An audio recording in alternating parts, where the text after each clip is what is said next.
kaum salaf itu, tabi'in, mereka tidak suka dibesarkan orang.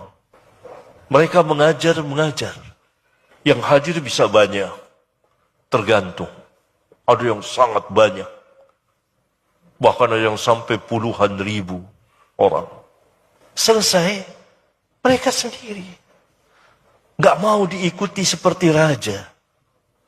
Dikawal, ada ring 1, ring 2, ring 3.